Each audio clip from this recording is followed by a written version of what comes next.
I'll tell you what.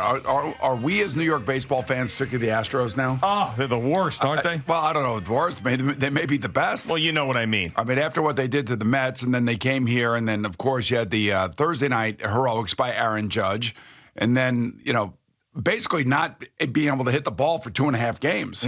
It felt like it was just like going and going, and everybody was just up there, enjoying the nice sunny days and swinging through balls and hitting balls to shortstop. Taking it a nice Saturday. I mean, it was unbelievable. So then, of course, they needed to win this game yesterday. There's no question about it. And I think really what it does at this point in the season, it kind of just gives everybody an understanding of where they lie. Where are the best teams? We all know who the best teams are. I think we all can probably guess the 8 best teams, and the Mets and the Yankees are certainly a part of that. But then you learn where your deficiencies are and what you have to do to correct some of those deficiencies, depending on who will be available at the trade deadline.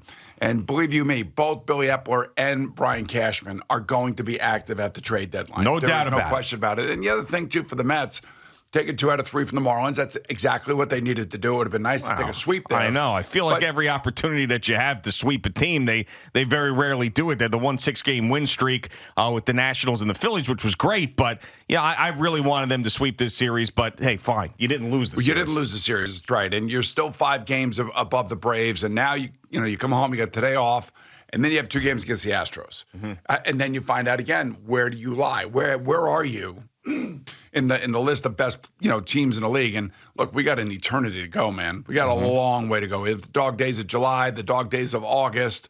Hopefully, it doesn't look like, and it's too bad that Scherzer didn't pitch on Sunday, and he's going to do another rehab start, I guess, on Tuesday. We were all convinced he was going to pitch on Sunday, and then the Mets were like, well, we never said that. I mean, basically, I guess the beat reporters put it out there that he was scheduled to come back on Sunday if all went good in that rehab start, and then the Mets really never confirmed it. And I guess he came out of that rehab start a little sore, so they're gonna push it back another one, give him another opportunity to get right, and then we'll see him after that, I guess. Then the other thing, too, even though they did win 2 out of the 3 games here, it just goes to show you, I think, how important Jeff McNeil is to this team. Sure. And, when he's not playing, I mean, they did score 10 runs in those first 2 games, but still, when he's not playing, they're missing a catalyst. They're missing, obviously, a very important bat in that lineup, because when he is not in there, it's already strewn with players that, make a lot of outs. Yeah. And when I was actually looking at the, believe it or not, I don't know even why I did this, because I just wanted to see like the Astros batting averages versus the Yankees batting averages. I wanted to see OPS versus OPS. Wait. You're doing what? Well, I wasn't feeling well, so I really had nothing to do. You were comparing OPSs and batting averages? Yeah, but when you're not feeling well and you have to figure out something to do, so I was doing that. And I was Didn't you golf over the weekend? I have one day, yes. Oh, man. And then the other days you're comparing OPSs. Yes, all right. yes. To each his own. Right. And, they're pretty similar, actually. Yeah. But you know what it is, though, about the Astros? They came in here, and the Yankees have been doing this all year. The Astros pitched exceptionally well in this series. Now, you could say, okay, that meant the Yankees didn't hit well. Well, it's one or the other. I guess it's both. I guess when you combine, the 2 teams, the Astros just came in here and pitched their asses off. And, and when you think about Aaron Judge in the middle of this MVP season and doing what he did on Thursday and last night or yesterday, you realize he is the best player in baseball. But, can he carry the freaking team by himself all the time? If he keeps healthy and he keeps hitting like this, then I think the answer is yes. He did say something after the game yesterday that was very interesting. I want you to listen to this. Now, prior, I will be fair, and I'm not just going to I'll give you some context to this. So prior to him answering this question, he did give credit to everybody on the team and the guys in front of him and the fans and everything. It was very complimentary to everybody else.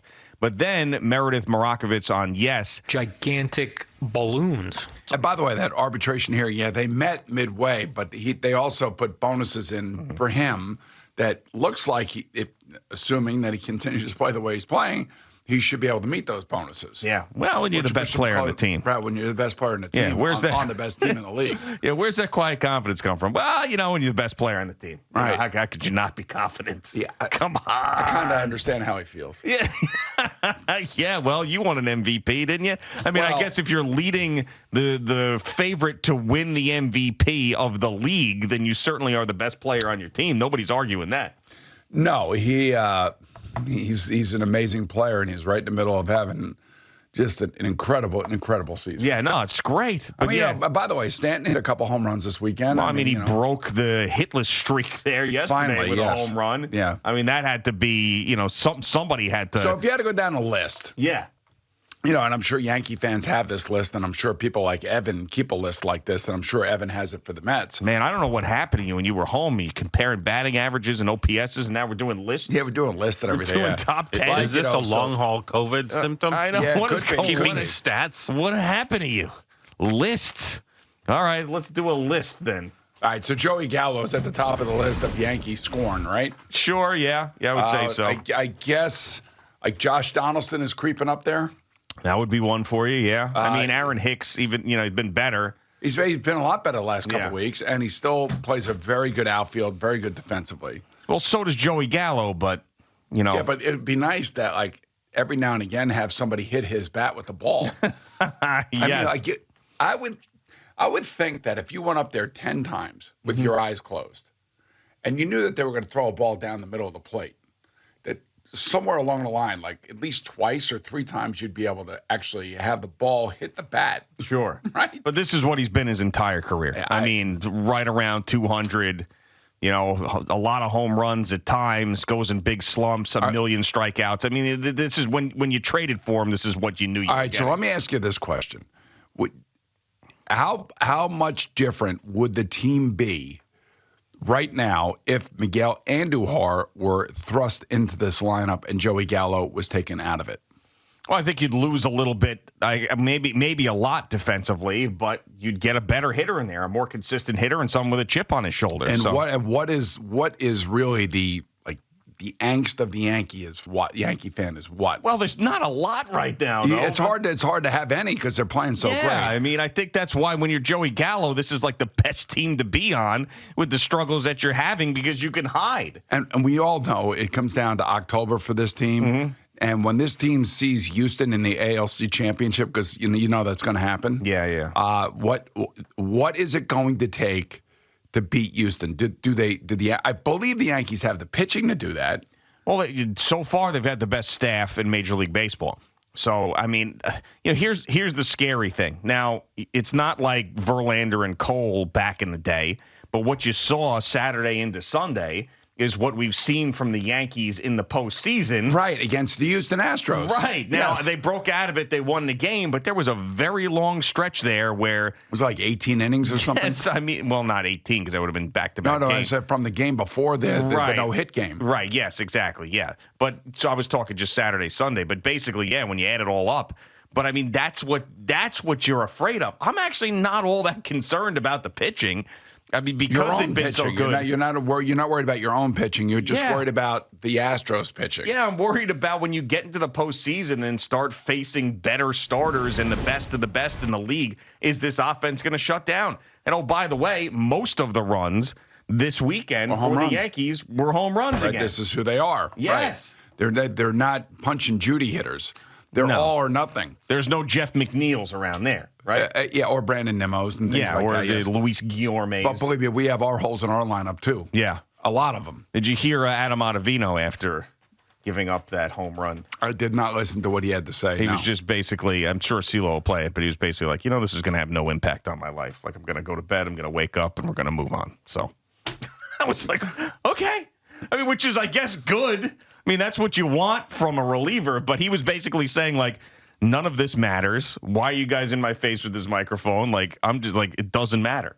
It doesn't matter? It doesn't matter. Sure it matters. I mean, that's basically what he was saying. You'd like to think we're paying you, so since we're paying you a lot of money, I mean, it should matter to you. Yeah, I mean, it was, I got to find the exact quote and read it to you because it's just, but the thing is, he's kind of right, in the grand scheme of things. Well, it's just like Aaron Judge is right.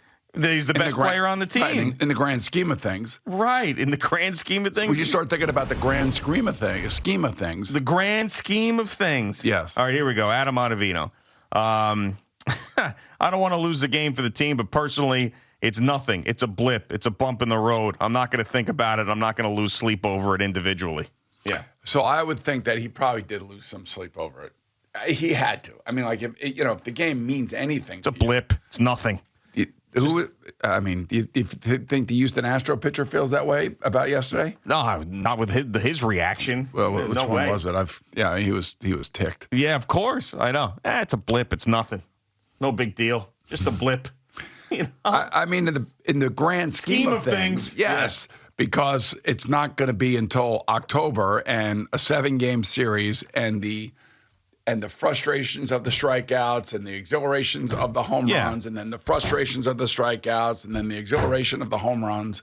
I mean, because that's what the Yankees are. Yeah, well, true. But you're right. I mean, we're not going to be thinking back, and Adam Ottavino's right. We're not going to be thinking back to right now, at this point in the season, late June, if both these teams make it to October and talk about what happened in these games. I want to see what how the Mets respond here Tuesday and Wednesday against the Astros. That to me is another. It's a measuring stick. Measuring stick spot. In the litmus test. Right, in the grand scheme of things. Yes, yeah. Yes. Wow. Right. It is. That should be the headline if they post the video of us talking about the Mets and Yankees in digital. That should be it. The measuring, in the grand scheme of things, this is the measuring stick. Look at that. Right. So, where would you put the Yankees on that measuring stick against the Astros right now? Who's the better team? Oh, the Yankees are. Okay. All right. That's fine.